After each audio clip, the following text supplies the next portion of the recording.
The architecture of your mind is not flawed or damaged, rather, it is deeply conditioned. This subtle shift in perspective alters your entire reality because when you view your internal state as broken, you spend your life hunting for external sparks of motivation or waiting for a miraculous epiphany to repair what is wrong. You find yourself trapped in a cycle of waiting for the perfect emotional climate to begin. However, when you recognize that your mind is simply a trained instrument, the path forward changes completely, leading you to realize that you do not need a cure, but rather a comprehensive process of retraining. A vast majority of individuals perceive the concept of mindset through a distorted lens, treating it as an inherent character trait that one either possesses or lacks from birth. They mistakenly assume that qualities like unwavering discipline, self-assurance, and relentless focus are reserved for a select elite who naturally thrive on early mornings and endless drive. Such a perspective is deceptively comforting as it provides a convenient excuse for failure while removing the burden of personal accountability. Yet this is precisely why most attempts at personal transformation ultimately vanish. The human brain does not function based on the complexities of personality, but rather on the relentless logic of neurological patterns. Every single hour, your psyche is being molded by the actions you repeat, the challenges you sidestep, the mediocrity you accept, and the tasks you postpone. Your mind remains indifferent to your distant dreams, choosing instead to learn exclusively from your physical behavior. Over time, these recurring actions solidify into subconscious reflexes until they eventually disguise themselves as your core identity, making you believe that your current limitations are simply an unchangeable part of who you are. Nevertheless, this internal sensation is a profound illusion, for what you describe as laziness is frequently nothing more than a conditioned escape from temporary discomfort. What you perceive as a deficiency in willpower is usually just a deeply ingrained habit of surrendering to immediate impulses, while inconsistency is the natural result of a mental system that has been taught to find comfort in quitting early. You do not stumble because you lack the necessary talent.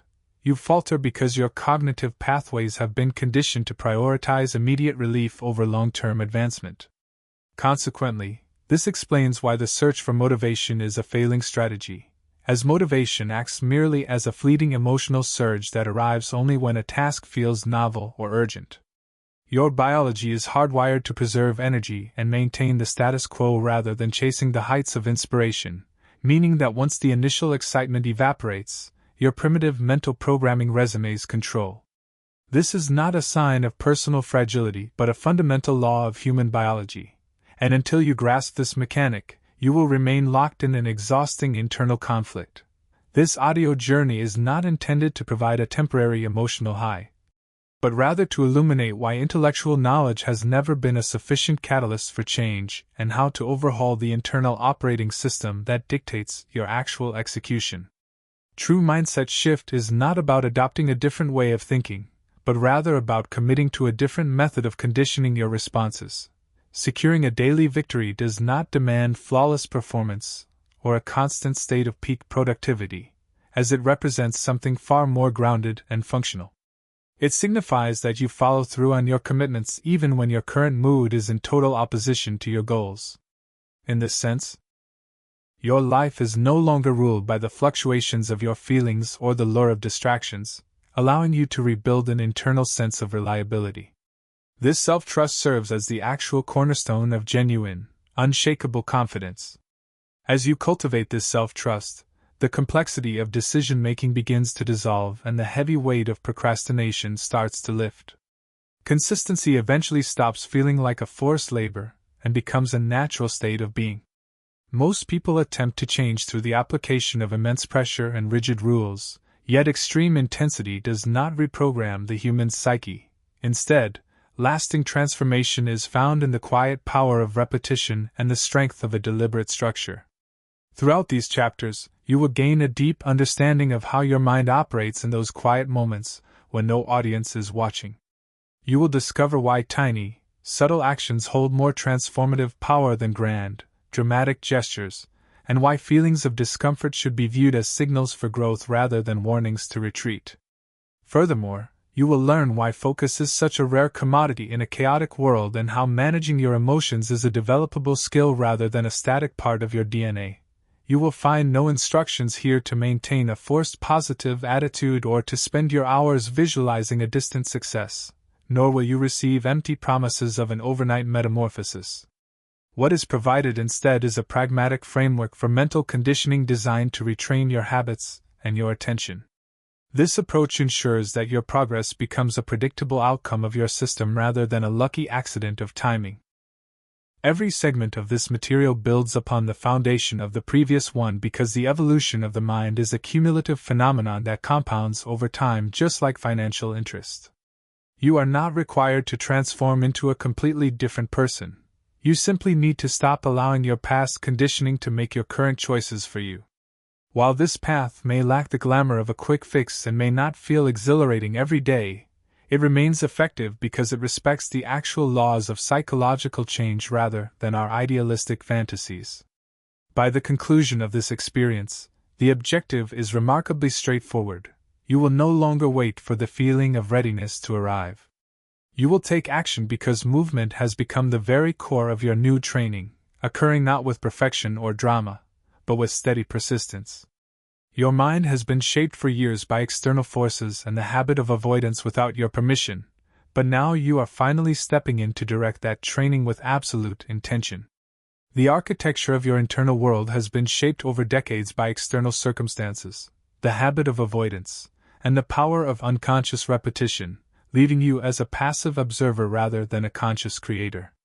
Up until this moment, you have never truly selected your mental operating system, yet for the first time, you are about to initiate a deliberate process of strategic conditioning.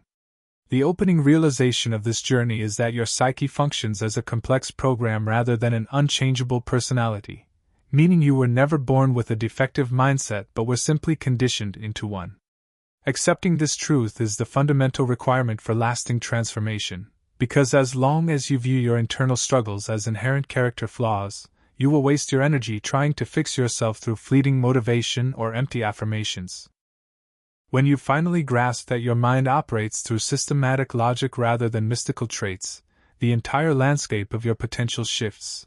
While personalities are often perceived as permanent and fixed, programs are designed to be rewritten through specific inputs. Your brain is a biological learning machine that meticulously observes your actions, noting what you choose to confront and what you choose to evade, especially when you are under pressure. Eventually, these observations solidify into default settings that execute automatically without your conscious consent, which explains why you often repeat the same reactions and quit at the identical points of friction even when you desperately desire a different outcome. The internal software is merely performing the exact functions it has been trained to execute over time. Most individuals incorrectly fuse these repetitive patterns with their sense of self, making definitive claims about being naturally undisciplined or inherently inconsistent. However, these statements do not reflect who they are at their core. They merely describe the behaviors they have practiced most frequently. The human brain does not categorize actions based on morality or merit, but rather on the spectrum of familiarity versus the unknown. Familiarity represents safety to the subconscious, while the unfamiliar is perceived as a threat, causing the mental program to continuously gravitate toward the path it already knows. This is precisely why simple awareness or intellectual knowledge rarely produces meaningful change, as you can possess a perfect understanding of your goals and still fail to take the necessary steps toward them. Knowledge is never powerful enough to override deep-seated conditioning. If it were, every person with a basic understanding of health or finance would be physically fit and immensely wealthy. The persistent gap between your intentions and your actions exists because the strength of the existing program far outweighs the power of your current willpower. Consider the frequency with which you postpone vital tasks, realizing that you do not consciously choose to undermine your own success. Instead, you encounter a wave of resistance or fatigue and react through a pre-installed automatic response that was learned through years of reinforcement. Every single time you delayed a difficult task and felt the immediate relief of escape, your mind recorded that success, and every time you retreated from discomfort, the program was strengthened. Over a long enough timeline, avoidance becomes the default setting of your existence. The most deceptive aspect of this process is how natural it feels, as a smooth-running program disguises itself as objective truth or a core personality trait. In reality, conditioning is the silent driver of your life, and once you recognize this distinction, the heavy burden of self-blame begins to dissolve. You stop searching for what is wrong with your character and begin investigating what your mind has been conditioned to do, a shift that replaces paralyzing shame with actionable solutions. The process of reprogramming does not begin with an aggressive attempt to force discipline, but rather with the calm observation of your existing patterns without emotional judgment. This observation creates a necessary distance between your true self and your habits, and within that distance, the power of choice is reborn.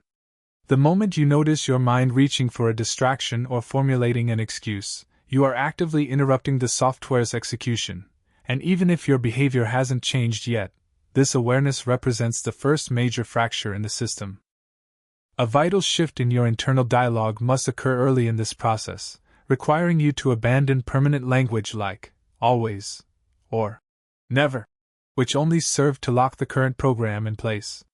When you claim that you always fail, you are reinforcing a rigid identity, whereas describing your struggle as a practice pattern acknowledges that it can be altered. Your mind is constantly listening to the labels you apply to it, and language acts as the code that either maintains the status quo or allows for a new configuration. Furthermore, your mind feels no loyalty toward your long-term goals. Its only loyalty is to efficiency and the shortest possible path to comfort and certainty. This is why it naturally resists effort and the delay of gratification, meaning the resistance you feel is not an indicator of failure but a sign that you are reaching the boundaries of your old programming. While most people interpret this friction as a warning to stop or wait for a better mood, it is actually the specific signal that retraining is becoming possible. Moving forward, your objective is not to engage in an argument with your thoughts but to subject them to rigorous training. This conditioning occurs through tiny, repeatable actions that directly contradict your old software, prioritizing consistency over dramatic or perfect transformations. Each time you choose to act despite the program's command to stop, you weaken its influence and write a fresh line of code into your psyche. Eventually, these new responses will begin to feel as natural as the old ones, and while others may mistake your new consistency for a personality trait, you will understand the deeper truth. You didn't change your soul. You simply mastered the art of mental retraining. The subsequent phase of this realization explores why the pursuit of motivation is a fundamentally flawed strategy for long-term evolution. While motivation can feel like a formidable force, it remains one of the most volatile and deceptive tools upon which to construct a life. It typically arrives in a sudden wave, often triggered by a moving speech, a profound book, or a fleeting moment of clarity, creating a temporary state where every ambition feels attainable. You find yourself saturated with a sense of purpose and focus, yet as quickly and silently as this emotional surge appeared, it inevitably recedes into the background. When this energy vanishes, the common tendency is to assume a personal deficiency or a lack of character, whereas the actual error was trusting a temporary emotion to perform the complex labor of a permanent system. Motivation is not biologically engineered for endurance. It functions as a neurological reaction to novelty, excitement, or a sense of immediate crisis. Your brain generates this chemical spark when a concept feels fresh or emotionally significant, but your physiology is also hardwired to return to a baseline state of equilibrium. Once the initial charm of a new goal evaporates, your motivation plummets, allowing the old, pre-installed program to reclaim dominance over your behavior. Consequently, this cycle explains the phenomenon of the strong start and sudden stop that plagues so many individuals. The fuel being utilized was never meant to be a stable power source. In contrast, discipline is not an emotional state or a feeling to be summoned, it is a structural framework. Structures are inherently superior because they do not fluctuate based on your internal weather or your mood at any given second. Instead, they rely on decisions that have already been finalized long before the moment of execution.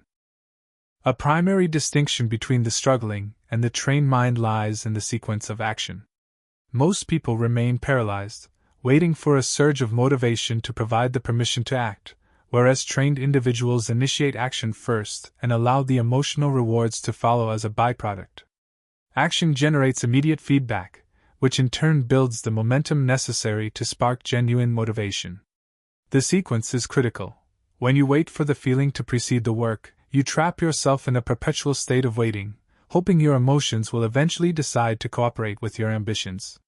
Furthermore, your brain is a master of efficiency, constantly seeking paths that require the least amount of resistance.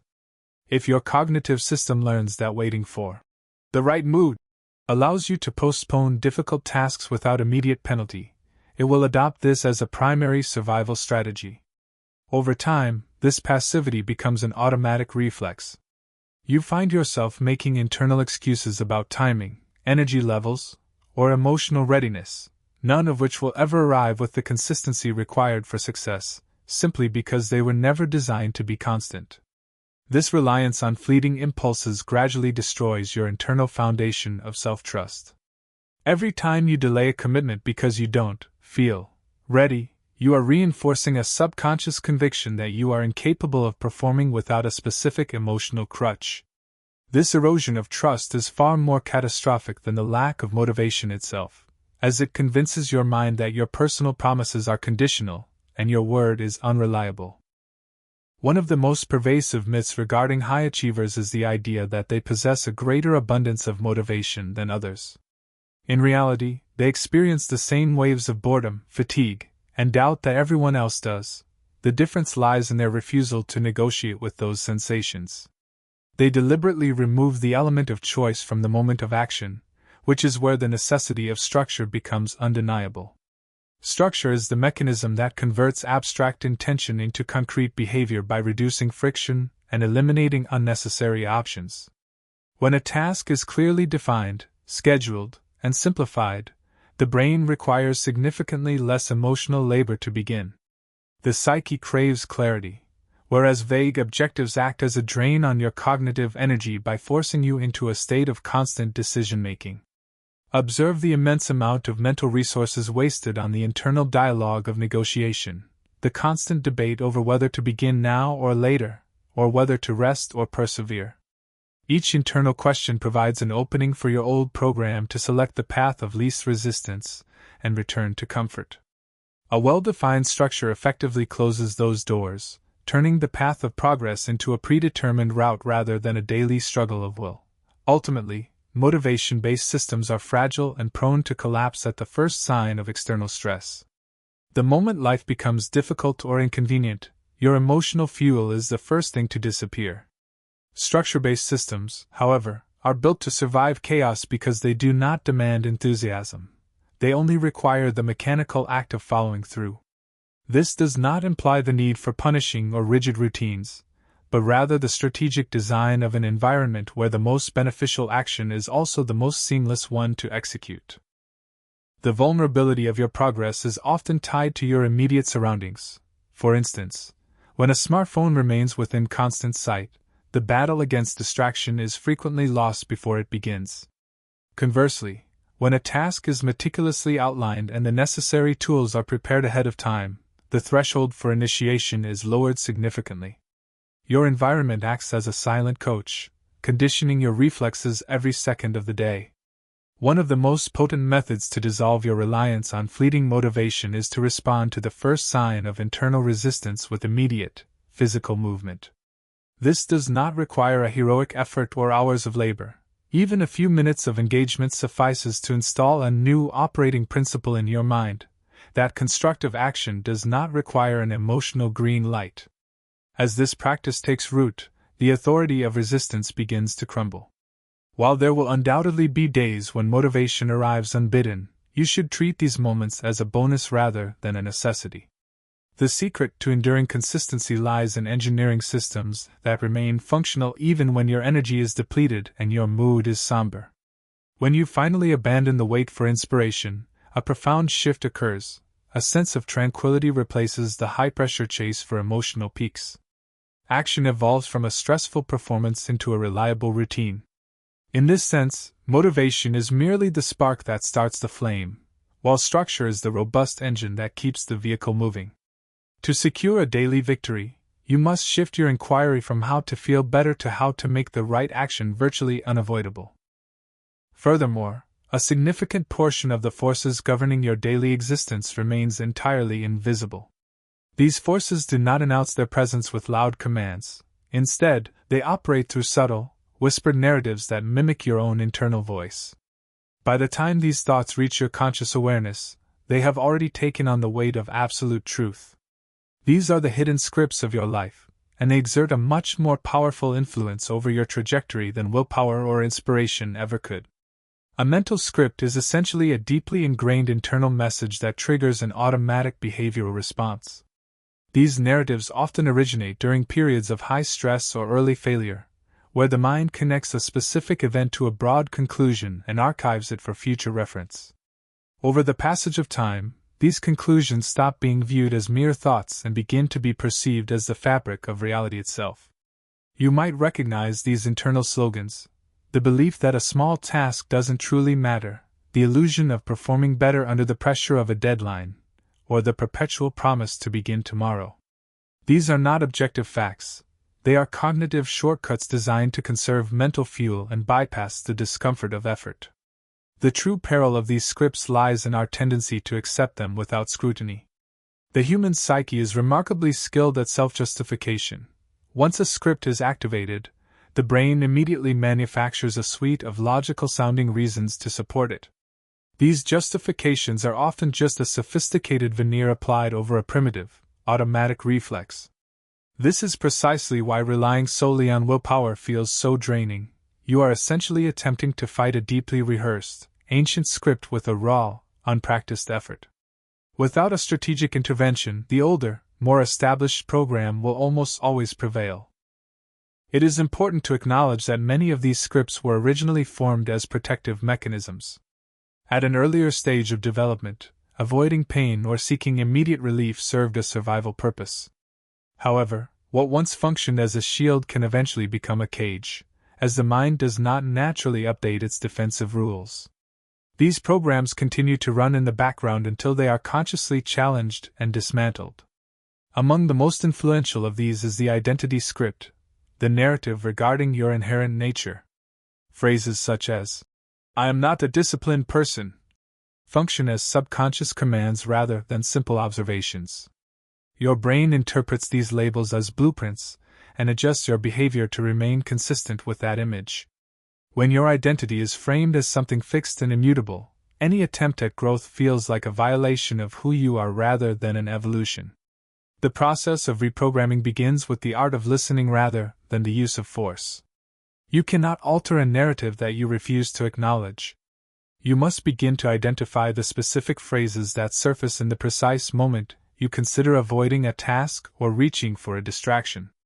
These instances are not random glitches. They are the entry points into your mental software. When a script begins to play, do not attempt to argue with it, as direct conflict only feeds the underlying resistance. Instead, simply apply a label to it. Naming the avoidance script, or the self-doubt script, creates a vital separation between the observer and the thought. Once a script has been identified and named, its power to dictate your actions begins to wane. You are no longer trapped within the narrative, you are the one watching it unfold. The next step is a strategic interruption. You do not need to replace these thoughts with aggressive, forced positivity, which often triggers an internal backlash.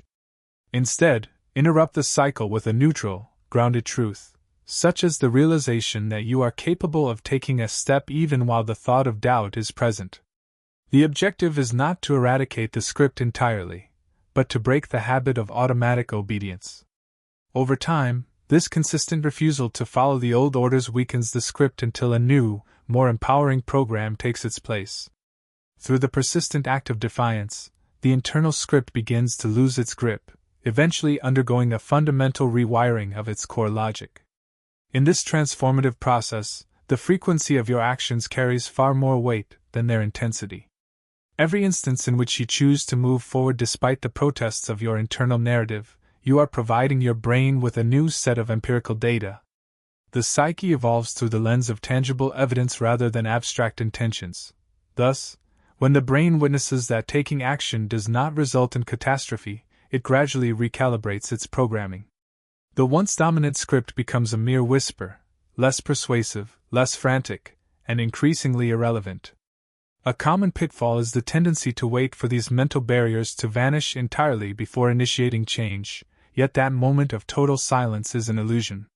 The narrative only recedes after a sustained period of deliberate disobedience. You must lead with movement, allowing the mind to adjust its perspective in your wake.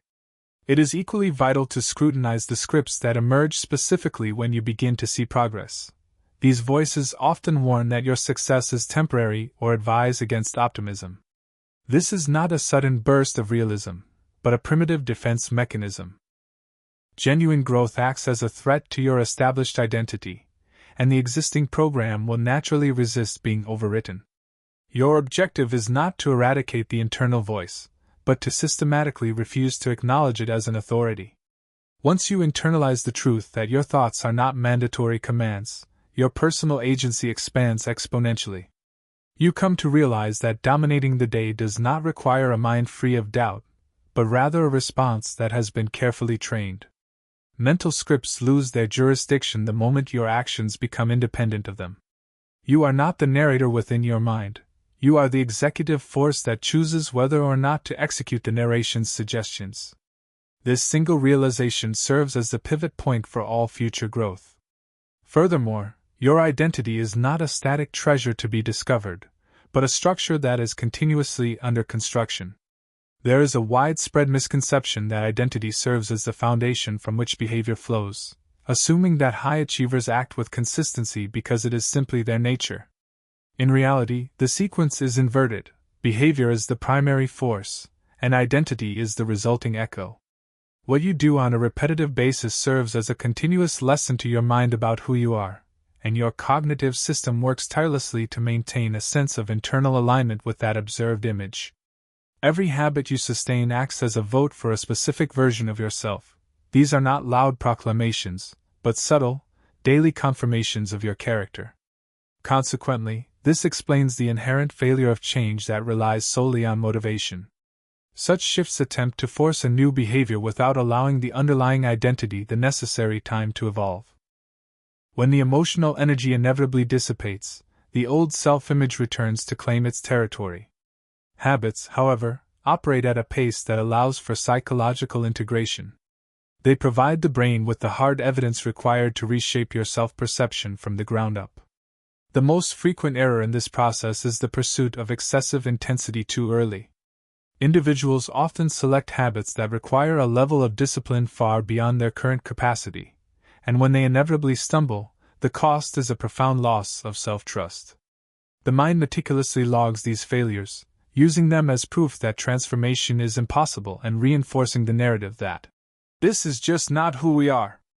In this sense, a failed attempt at a grand gesture becomes a powerful argument against your own potential. Therefore, the ultimate objective should be reliability rather than intensity. A modest habit executed with unwavering consistency does more to reconfigure your identity than a massive effort performed sporadically. Your brain places a high value on predictability. When an action is performed regardless of your fluctuating mood or external environment, the mind integrates it as a core component of your persona. This is the point where the perceived effort begins to decrease and follow-through starts to feel like a natural reflex. This is the hidden power of consistency. Even when the external results seem marginal, you are successfully recalibrating what your mind expects from you. These expectations, in turn, become the primary architects of your future behavior. Consider how effortlessly we adopt negative labels after a single lapse. Breaking a promise to yourself immediately fuels internal doubt. However, this same psychological mechanism can be harnessed in your favor by ensuring your habits are small enough to survive even under intense pressure.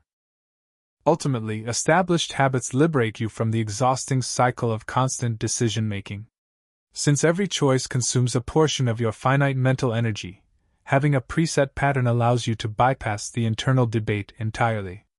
You no longer waste resources questioning whether to act, you simply move through the established sequence. A profound shift occurs when habits begin to truly rewrite your identity. You cease asking if you feel like performing a task and begin to recognize the action as an inherent part of your current reality. Adopting this specific inquiry fundamentally shifts the resonance of your actions, transforming behavior from a strenuous effort into a natural state of alignment. This identity-centric approach to habit formation also radically alters your resilience in the face of setbacks. When your sense of self is fragile, a single error feels like definitive proof of inadequacy.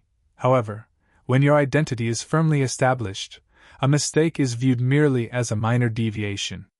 Consequently, you learn to calibrate and persist rather than collapse, allowing the habit to endure because it is no longer built on a brittle foundation. To ensure this transition is effective, your habits must be engineered to be both non-negotiable and entirely achievable. Non-negotiability implies a commitment to execution even when external conditions are far from ideal, while achievability ensures these tasks can be completed on your most difficult days rather than just your most inspired ones. A routine that only functions when you are at your peak is not a true habit, it is merely a temporary performance. One potent strategy to solidify this new identity is to shift your focus toward the act of completion rather than the quality of the outcome. The mere act of finishing the habit carries more transformative weight than the excellence of the performance itself. When the primary objective becomes simple completion, your consistency naturally scales, and it is this very consistency that serves as the primary instructor for your mind. Furthermore, visibility plays a crucial role in this evolution. Your psyche requires constant environmental cues of the person you are becoming. Whether through tracking progress or keeping a tangible record, these visual signals reinforce your developing identity by making abstract growth feel concrete. In time, a subtle but profound internal shift occurs where habits are no longer viewed as burdensome tasks but as profound expressions of self-respect. You cease your dependence on external praise or fleeting emotional highs, finding that the habit itself serves as sufficient evidence of your progress. Identity does not undergo a metamorphosis during a single moment of inspiration. It is forged in the quiet, repetitive moments of follow-through. Each minor habit serves as a new line of code in your mental architecture. While they may seem inconsequential in isolation, collectively they revolutionize your self-perception and your automatic responses. You do not ascend to new heights by simply trying harder. You rise because you have conditioned your identity to demand consistency, and once that internal shift occurs, behavior aligns itself without resistance. Furthermore, it is essential to recognize that discomfort is not an obstacle to transformation, but rather the very threshold through which it must pass. Most individuals have been conditioned from a young age to retreat from any form of unease. The moment a task begins to feel monotonous, perplexing, or physically demanding, the brain issues an immediate command to cease activity. This internal warning often masquerades as a protective or rational voice, yet in reality, it is the existing mental program deploying a defense mechanism to maintain the status quo. Discomfort inevitably arises when the brain is forced to function beyond its established boundaries. Your cognitive system is biologically optimized for efficiency rather than expansion, meaning it will always prioritize the conservation of energy and the safety of the known. Growth, conversely, necessitates the expenditure of resources, the acceptance of uncertainty, and the postponement of gratification. Therefore, when you feel that internal friction, it should not be interpreted as a sign of error or burnout. It is the most reliable evidence that you are venturing into new territory. This is the point where the majority of people misread their internal compass, assuming that discomfort is a signal of misalignment or a precursor to danger. They convince themselves to wait for a more natural, or easier, time to begin, failing to realize that ease is the byproduct of training, not its prerequisite. Every limiting mental program currently running in your mind was likely built upon the foundation of avoiding discomfort at some historical juncture. Procrastination serves as a temporary release of tension, while distraction acts as a sedative for unease, and quitting offers the intoxicating reward of immediate relief. Each time you pair avoidance with this sense of relief, the brain reinforces a dangerous lesson, that discomfort is a signal to flee. True reprogramming requires a deliberate reversal of this association. Instead of linking unease with escape, you must consciously pair it with measured, controlled action. This does not imply a reckless or extreme push, but rather a sufficient degree of engagement to teach the brain a revolutionary new rule: discomfort does not necessitate a retreat. This explains the frequent failure of aggressive, dramatic bursts of effort. They tend to overwhelm the neurological system and inadvertently validate the program's inherent fear of change. When you push too hard too fast, the mind concludes that discomfort is a dangerous state to be avoided at all costs. In contrast, small and repeatable exposure is significantly more transformative, as it fosters a sense of familiarity that gradually diminishes the perceived threat.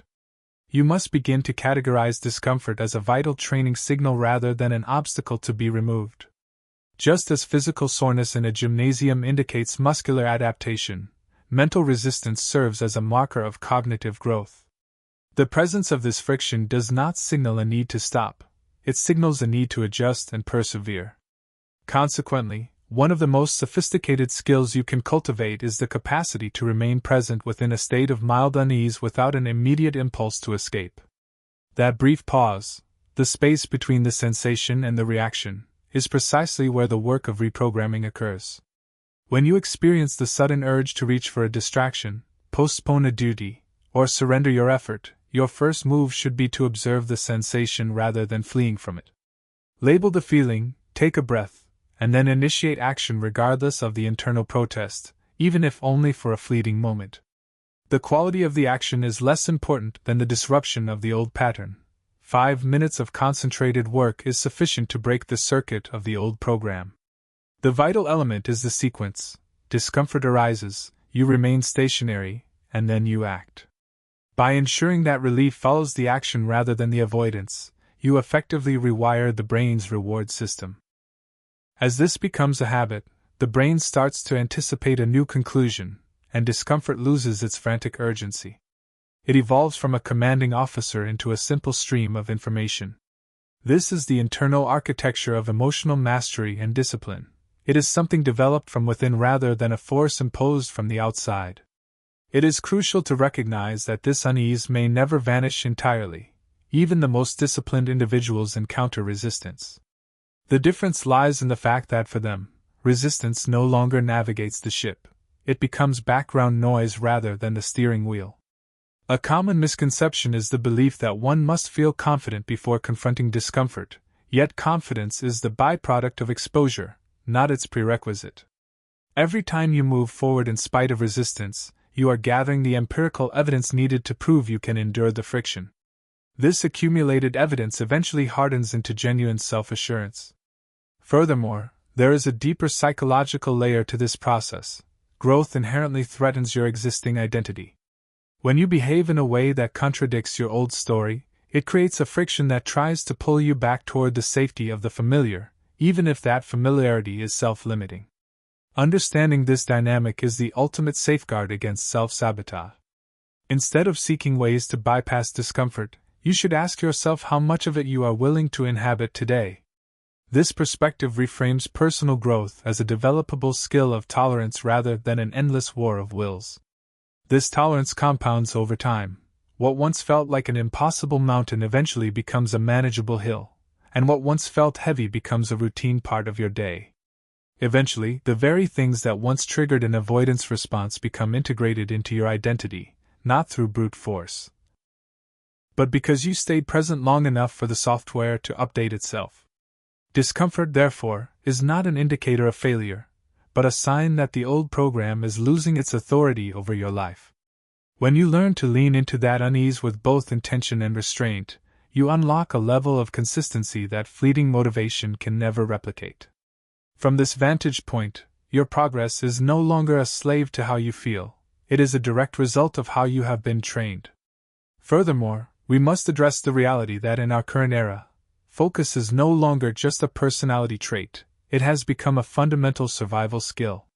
You are existing within a landscape specifically engineered to fracture your attention. The relentless stream of notifications, the infinite scroll of content, and the manufactured sense of urgency are all competing for your cognitive resources every second. This fragmentation is not an accident. Your attention has been turned into a commodity, and a distracted mind is much easier to influence and control than a focused one. Most people harbor a deep sense of guilt over their inability to concentrate, labeling themselves as lazy or undisciplined. However, focus does not simply evaporate, It erodes when it is left entirely unprotected from environmental predatory forces. Much like physical health will decline without proper boundaries, mental clarity will inevitably collapse without a supportive structure. Your brain is not biologically designed for multitasking. It is designed for rapid switching, and every one of those switches incurs a cognitive tax. Throughout a standard day, these micro-costs accumulate into a profound state of mental exhaustion that makes meaningful work feel nearly impossible. By the moment you attempt to engage in high-value work, your cognitive reserves have often already been exhausted. This phenomenon explains why you can spend an entire day in a state of constant activity yet feel as though you have made no meaningful advancement. It is vital to distinguish between mere activity and genuine focus. Constant external stimulation creates a deceptive veneer of engagement, while silently depleting your psychological capacity for deep, sustained thought. Reclaiming your focus begins with the realization that your environment is constantly conditioning you. If distractions are always within reach, your mind learns to flee from effort the second it encounters friction. Over time, this makes cognitive depth feel unnerving, silence feel like restlessness, and stillness feel inherently wrong. This internal discomfort is not a character flaw. It is essentially a withdrawal symptom from the perpetual drip of digital stimulation. The initial phase of restoring your attention involves the strategic removal of unnecessary triggers. This does not require an extreme or unsustainable digital detox, but rather a deliberate redesign of your surroundings. The human mind naturally gravitates toward the path of least resistance. Therefore, if a distraction is easier to access than a difficult task, the distraction will prevail. You do not require a greater surge of willpower, you simply require fewer opportunities for temptation. One of the most potent instruments for conditioning focus is the protected window, a dedicated block of time where only a single objective exists. During this period, there is no multitasking, no checking of devices, and no switching between tabs. The duration of this window is less important than its daily consistency, as even brief periods of singular focus retrain the brain to remain present rather than constantly scanning for an exit. Initially, resistance will surface with intense urgency, manifesting as a desperate impulse to scroll, search, or switch tasks. This sensation does not imply an inability to concentrate. It is merely proof that your mind has been habituated to avoid prolonged cognitive effort. By remaining anchored to the task despite this urge, you are actively rewiring your attention spans. Ultimately, focus is not about the brute force of concentration, it is about the systematic elimination of all available exits. Clarity also plays a pivotal role in maintaining attention, as ambiguous tasks are the primary killers of focus. When the brain lacks a clear definition of what completion looks like, it instinctively searches for an escape route. Specific, well-defined objectives serve as anchors for the mind. Before you begin, you must define exactly what you are working on and the precise timeframe for the effort, thereby reducing the mental energy wasted on internal negotiations. Furthermore, cognitive energy is deeply influenced by the timing of your decisions. Focus becomes significantly more accessible when the number of choices you have to make is minimized. Commencing your day with a predetermined list of priorities preserves your limited cognitive resources, while concluding your day with a plan for the following morning reduces the friction of starting. In this sense, focus is a product of deliberate planning rather than spontaneous inspiration. It is also common to underestimate the restorative power of rest. True rest is not a luxury, it is a vital maintenance requirement for the mind. Without intentional pauses, the quality of your attention inevitably degrades. Strategic breaks between sessions of deep work prevent cognitive overload and enhance your long-term endurance. However, the key lies in intentional recovery rather than mindless stimulation. Scrolling through a feed does not replenish your focus, it continues to drain it. As focus evolves into a practiced skill, you will notice a fundamental shift. The grip of distraction weakens, and the impulse to flee from difficult work grows quieter. You begin to access a profound sense of satisfaction that stems from total immersion. This is not the loud excitement of a dopamine hit, but the quiet stability of a trained mind. This stability is the true engine of long-term progress. It is equally important to remember that focus is not meant to be a constant state of being, as attempting to remain permanently on leads directly to burnout. Instead, focus should be viewed as a precision tool to be deployed with intention. When the situation demands deep engagement, you commit fully. When it is time to recover, you rest entirely. This rhythmic approach preserves your mental longevity. Training your focus is not about becoming a rigid or isolated individual. It is about reclaiming the sovereignty of your own mind. In an economy that profits directly from your fragmentation, the ability to focus is an act of profound self-respect. When you safeguard your attention, you are effectively safeguarding your future. Once focus becomes a trained reflex, your progress stops being a matter of luck and starts being an inevitable outcome. Chapter 7: Emotional Control is a Trainable Skill. Emotions themselves are never the root of the problem. The issue lies in the presence of untrained reactions. The capacity to introduce a pause, however fleeting, serves as a vital interruption to the automatic emotional program. These precious few seconds of intentional delay provide the necessary window for the rational centers of the brain to come online and engage. It is essential to understand that this is not a pursuit of emotional denial. Rather, it is the sophisticated art of deciding the timing and manner of your expression. Many individuals remain trapped in a state of paralysis, waiting for their internal storms to subside before taking a step, but this passivity only grants the emotions more authority. The path to mastery lies in acting in total alignment with your core values even while intense feelings are present. Through this consistent practice, your emotions eventually learn that they no longer dictate your conduct, and they begin to adapt to your new leadership. This conditioning begins with an acute awareness of physiological signals. Emotions do not start as thoughts. They manifest first as physical sensations, a tightening in the chest, a rising heat in the face, or a shift toward shallow breathing. These biological markers arrive long before the narrative takes shape in your mind. By identifying these cues in their earliest stages, you gain significant psychological leverage over the impending reaction. Following awareness is the act of labeling. Assigning a specific name to a feeling, such as, "This is frustration," or "This is anxiety," immediately diminishes its volatile intensity. This simple cognitive task shifts neural activity from the reactive emotional centers to the analytical cognitive centers of the brain. By identifying the state, you create a healthy distance. You are no longer submerged in the feeling, but rather an observer watching it unfold. The third stage involves the practice of deliberate delay. This does not imply waiting for a positive mood to return, but rather choosing to withhold the impulsive reaction. Even a minimal postponement of your response alters the neurological outcome, teaching the brain that emotional surges do not necessitate immediate behavioral consequences. Furthermore, your degree of emotional control is inextricably linked to your energy management. When you are depleted by exhaustion, hunger, or chronic stress, your threshold for reactivity drops significantly. This is not a reflection of your character, but a fundamental physiological reality. Therefore, training your emotional responses must include the diligent maintenance of the biological system that supports them. The narrative you choose to adopt is another decisive factor. A single event can trigger vastly different internal states depending on your interpretation. If you frame stress as an existential threat, your body will respond with a defensive, high cortisol reaction. However, if you interpret that same stress as a necessary challenge for growth, your physiological response shifts toward engagement.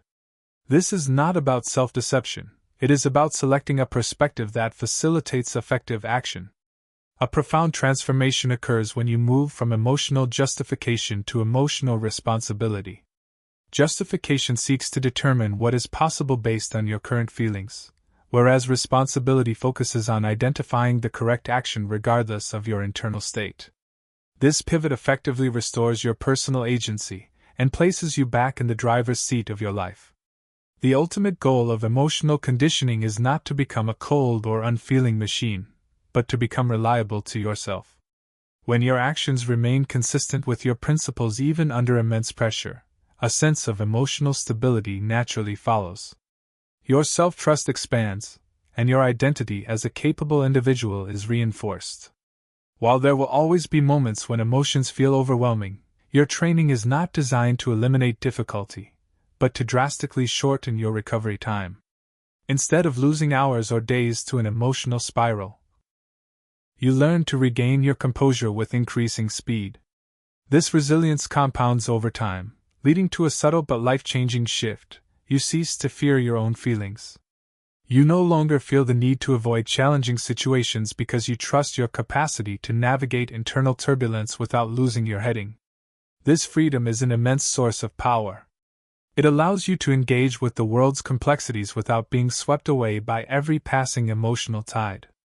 Emotions provide the raw energy, but control provides the direction. By training your responses instead of operating on autopilot, you cultivate a profound steadiness that becomes one of your most significant competitive advantages. Chapter 8: Daily Mental Conditioning Rituals. True transformation is rarely the result of a single, dramatic breakthrough. It is the cumulative product of your daily routines. The majority of individuals remain in a state of perpetual waiting, hoping for the ideal mood, the perfect moment, or a favorable alignment of circumstances before they commit to personal evolution. However, the human psyche does not undergo meaningful transformation through sporadic bursts of effort. It evolves through the relentless logic of daily conditioning. Just as physical anatomy adapts to the consistency of a training regimen, your internal mindset responds exclusively to the patterns you practice every single day, rather than the noble intentions you harbor in your thoughts. There is a fundamental distinction between a simple habit and a ritual. While habits are merely behaviors performed on repeat, rituals are actions executed with a high degree of deliberate intention. Rituals provide the rhythm, architecture, and predictability that the brain requires to function at its peak. When your cognitive system can anticipate what follows, the internal friction of resistance begins to dissolve. These mental conditioning rituals are effective because they systematically eliminate the chaos of randomness, providing clear signals to your brain on when to engage, when to recalibrate, and when to look inward. In the absence of these rituals, your internal state is a mere reflection of external events, whereas with them, it becomes a product of deliberate design. The primary and most decisive ritual occurs during the first moments of the morning, a time when your psyche is most impressionable and open to suggestion. The information and energy you introduce in these early hours dictate the trajectory of the entire day. This phase is not necessarily about immediate high-level productivity, but about the establishment of a clear direction. Engaging in even a brief interval of intentional focus before the world demands your attention trains your brain to prioritize long-term purpose over immediate impulse. A functional morning ritual might prioritize clarity over stimulation, defining the vital actions of the day and reaffirming the identity you are currently building before the digital noise of the world has a chance to interfere. Furthermore, a second essential ritual belongs in the middle of the day, specifically when mental drift and emotional fatigue begin to reach their zenith. This is the period where stress accumulates, attention fragments, and minor frustrations start to stack upon one another. Without a conscious intervention, the latter half of your day will inevitably become a series of reactive maneuvers. A midday reset serves to interrupt this negative momentum. This does not require a significant time investment. A few minutes of stillness, or a brief withdrawal from stimulation can successfully recalibrate your nervous system. The objective here is not necessarily relaxation, but a strategic recalibration that allows you to shed the accumulated tension and re-engage with the world from a place of intention. The third pillar is the evening ritual, a phase often neglected despite its profound power to shape the following day. During rest, the brain works to consolidate information and reinforce neural pathways. Therefore, the subjects of your final thoughts before sleep have a disproportionate impact on what gets solidified. Concluding your day with a period of reflection cultivates a high degree of self-awareness and personal accountability. An effective night ritual involves a neutral review of where you followed through on your commitments and where you retreated from discomfort. This is not an exercise in self-criticism, but a data-gathering mission that teaches your mind that your actions have weight, gradually building a foundation of self-trust. The effectiveness of these rituals is directly tied to their simplicity, as overly complex routines tend to crumble the moment life becomes difficult. For a ritual to be truly transformative, it must be functional even on your worst days. If a practice requires perfect conditions to survive, it will inevitably fail you precisely when you need its stability the most. The most resilient rituals are those that are flexible in execution but unwavering in their consistency. Additionally, rituals serve as a vital defense against decision fatigue. When specific parts of your day are automated through structure, you preserve your finite mental energy for the choices that truly matter. The psyche thrives when options are streamlined and decisions are pre-made. Timing also plays a critical role. Performing the same rituals at consistent times strengthens the neurological association between the hour and the mental state. Eventually, focus, tranquility, and clarity become conditioned responses that arrive on cue rather than states you have to struggle to achieve. Over time, these daily practices begin to compound in their impact. The morning reinforces your identity, the midday maintains your stability, and the night consolidates your growth. Together, they form a closed loop of continuous mental conditioning where each day serves as a building block for the next. It is crucial to understand that these structures are not about restriction, but about the ultimate form of freedom. When your mental state is anchored and stable, you become less reactive to the whims of the world, leading to superior decisions and, consequently, a superior life. Chapter 9. Win the day before it starts. The battle for a successful day is often decided long before the sun rises. The vast majority of our days are compromised before they even commence, not as a result of unforeseen catastrophes, but because no definitive path was charted. When the mind emerges from sleep without a designated trajectory, it naturally reverts to a state of reaction, allowing whatever is most urgent, loud, or familiar to seize command.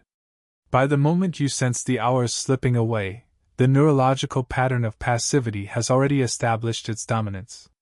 Conquering the day is rarely about the intensity of your efforts during its waking hours. Rather, it is a direct consequence of your prior arrangements. Strategic preparation serves to eliminate the friction that typically derails progress, transforming abstract intentions into unavoidable actions. In the absence of this structure, every single move becomes an internal negotiation, and in the heat of the moment, these negotiations almost always favor immediate comfort over long-term growth. This occurs because the human brain is not architecturally designed to produce an infinite stream of high-quality choices. Every decision, no matter how trivial, depletes a finite reservoir of energy, a phenomenon recognized as decision fatigue. As the clock advances, your cognitive precision inevitably fades, which explains why willpower seems to vanish in the evening and why vital responsibilities are frequently deferred. This is not a failure of character, it is simply the reality of cognitive saturation. Preparation effectively lowers the decision load by shifting the burden from the conscious mind to the executive system. When a choice is finalized in advance, the brain transitions from a state of deliberation to one of execution, which requires significantly less energy. This is why established routines provide a sense of psychological calm. They silence the internal noise. The most potent form of this preparation occurs the evening before, at a time when emotional volatility is low and your perspective is at its sharpest. This allows you to think like a strategist rather than a victim of circumstance. In this quiet window, you isolate what truly moves the needle for the following day. A minimalist nightly setup focuses your attention on the one or two essential actions that drive genuine progress. By waking up with these targets already locked in, you bypass the morning debate entirely. This philosophy extends to your physical environment as well, since what you see dictates what you do. A prepared workspace lowers the barrier to entry. Preparation ensures that the right action becomes the path of least resistance. Furthermore, winning the day requires you to anticipate the inevitable arrival of resistance. Since the mind is biologically wired to avoid effort, you should plan for this friction rather than being surprised by it. By deciding in advance exactly how you will handle fatigue or distraction, you strip the immediate emotion of its power. This proactive stance also requires a deep respect for recovery. Discipline is inherently fragile when the body is starved of sleep. Respecting your rest is the first step in safeguarding your judgment and focus. The initial moments of your morning are incredibly delicate and dictate the rhythm of the hours that follow. When your start is chaotic, the day tends to remain fractured. This doesn't necessitate an elaborate or rigid schedule, but it does require an intentional anchor. Above all, avoid commencing your day with consumption. By reacting to notifications or digital noise first thing, you are effectively handing the steering wheel to external forces. Starting with a moment of creation or clear intention reinforces your personal agency before the world can intervene. Another vital but overlooked component is defining what completion looks like. Many find themselves perpetually dissatisfied because their expectations remain vague. Without clear criteria for success, your progress remains invisible. Establishing a definitive endpoint provides the closure necessary to build long-term confidence. This clarity also acts as a shield against emotional hijacking. When the inevitable stress of the day hits, a prepared mind knows exactly what to prioritize and what to ignore. In time, the act of winning the day before it begins evolves into a subconscious reflex. You cease the habit of waking up in a state of deficit and stop feeling pursued by your responsibilities. Decisions feel lighter, and your actions become smoother. This shift compounds over weeks and months until it integrates into your core identity. You become an individual who navigates life with deliberate intention rather than frantic urgency. You do not conquer your day by simply doing more, you conquer it by deciding earlier. Chapter 10: Becoming someone who always follows through. The art of following through is not found in pushing harder, but in the systematic reduction of internal conflict. The realization of follow-through is not found in the application of greater force, but in the profound cultivation of self-reliability. While many individuals assess their level of confidence based on the turbulence of their current emotions, genuine self-assurance is a much quieter state of being. It originates from a foundational internal certainty that no longer requires conscious questioning, the simple, unwavering knowledge that you can be trusted to execute what you have committed to doing. When this internal trust is established, the paralyzing weight of hesitation begins to dissolve, whereas a lack of such certainty makes every subsequent task feel exponentially heavier. Follow-through serves as the essential architecture connecting your intentions to your evolving identity. Each time you finalize a commitment, you provide your mind with another piece of evidence that you are a reliable individual. Conversely, every abandoned task serves as a seed for future self-doubt. Over time, this cumulative internal ledger dictates your entire approach to life's obstacles, determining whether you step forward with conviction or retreat into a state of perpetual caution. It is a common mistake to chase fleeting motivation as a means to improve your reliability. However, motivation is never the fuel that sustains you through the monotonous or grueling stretches of a long-term goal. What truly dictates your trajectory is the sanctity of your own word. When your personal promises carry significant weight, your actions begin to flow more naturally from your values. Frequently, the struggle with follow-through is actually a byproduct of overcommitment, promising a level of output that your current system cannot yet sustain. When these promises inevitably shatter, it is your identity that suffers the blow. The remedy is not to make larger, more dramatic declarations, but to commit to smaller, more manageable actions and deliver on them with absolute consistency. This internal credibility is what rebuilds a fractured self-image. Furthermore, a critical error lies in tethering your productivity to your current mood. While your feelings are subject to constant fluctuation, your identity can remain a fixed point of reference. By basing your actions on who you are rather than how you feel, your reliability increases significantly. This requires a redefinition of success, moving away from the magnitude of the outcome and focusing entirely on the completion of the act. In this sense, finishing a task carries more transformative power than excelling at it, especially in the early stages of training. When completion becomes the primary objective, the psychological pressure of perfectionism drops, and the mind stops searching for reasons to escape the work. Resilient follow-through also necessitates a specific type of self-forgiveness, not the kind that justifies avoidance, but the kind that prevents a total collapse after a temporary lapse. Occasional failure is a part of the human experience, yet the difference between a trained and an untrained mind is found in the speed of recovery. If a missed commitment is used as an excuse to abandon the entire process, the old program of failure is reinforced. However, If it is viewed as a neutral signal to reset and recalibrate, growth remains uninterrupted. A transformative practice is the adoption of the rule of daily completion, selecting one meaningful objective that must be finalized regardless of the day's circumstances. The goal is not perfection but closure. This habit conditions your psyche to associate each day with the satisfaction of a finished task, which in turn builds a massive foundation of self-trust. Gradually, you cease to view yourself as someone who merely tries, and begin to recognize yourself as someone who finishes. This identity eventually bleeds into every other facet of your life, influencing how you handle conversations, set long-term goals, and process discomfort. Ultimately, follow-through thrives in environments where the path to action is cleared of obstacles.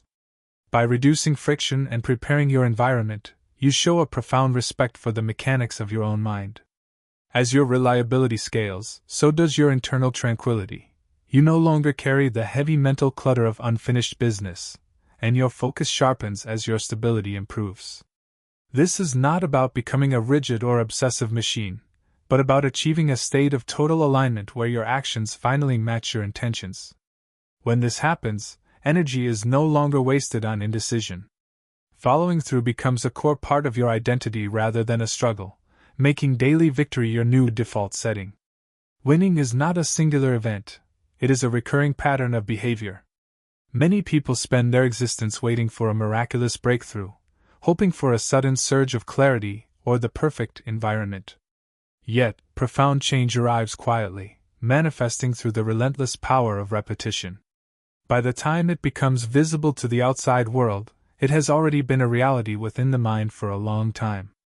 The central truth remains: your mind is not broken, it is simply trained. Everything you find difficult today was learned through experience and reinforcement, and because it was learned, it can be systematically unlearned and replaced with a superior program. You do not require a personality overhaul or a new source of inspiration. You simply need to commit to a different method of training. This realization allows self-blame to evaporate, as you stop viewing resistance as a character flaw and start seeing it as a predictable neurological signal. You stop waiting for the feeling of readiness and begin acting in spite of your internal weather. This is the essence of winning every day, showing up with consistency, keeping small promises, and honoring your word. The most significant shift occurs when you stop asking how you feel today and start asking what the person you are training to become would do next. This question strips the drama away from the effort and replaces internal struggle with a reliable structure. Throughout this journey, you have discovered how habits rewrite your sense of self, how discomfort acts as a training signal, and how focus must be protected from a distracted world. You have seen how preparation dissolves friction and how follow-through anchors trust. None of these concepts function in isolation. They are parts of a cohesive system that creates consistency, which in turn builds identity and produces outcomes. This is why lasting change often looks unremarkable from the outside. It is a steady, quiet progress. But internally you are becoming predictable to yourself, and in that predictability, you find true freedom. When you trust yourself, the complexities of life begin to simplify. Decisions carry less weight, and confidence becomes an inherent part of your presence rather than something you have to hunt for. You are no longer in a state of negotiation with your own thoughts, you are directing them. While hard days and moments of doubt will still occur, your training ensures that you no longer spend your life stuck within them. You recover, you reset, and you continue. This quiet, repetitive persistence, without the need for external applause, is the definition of true strength. When you trust yourself, the complexities of life begin to simplify. Decisions carry less weight, and confidence becomes an inherent part of your presence rather than something you have to hunt for. You are no longer in a state of negotiation with your own thoughts, you are directing them. While hard days and moments of doubt will still occur, your training ensures that you no longer spend your life stuck within them. You recover, you reset, and you continue. This quiet, repetitive persistence, without the need for external applause, is the definition of true strength. Your future is being constructed by what you practice in this very moment, not by the intentions you hold for the future. Intention is effortless, but practice is decisive. The mind learns exclusively from your actions. Therefore, start small, maintain your consistency, and respect the process. Choose a single promise to yourself, and keep it no matter what. These choices may seem minor today, but they are the steering wheel of your life's direction. 7 days of this intentionality will shift your self-perception, 30 days will revolutionize your confidence, and 90 days will completely redefine who you believe you are. You do not win because you are special or because you are motivated. You win because you have trained your mind to make success inevitable. Your mind has been conditioned by the world before, but now, finally, it is working for you. This is the beginning of the practice that makes winning your only default.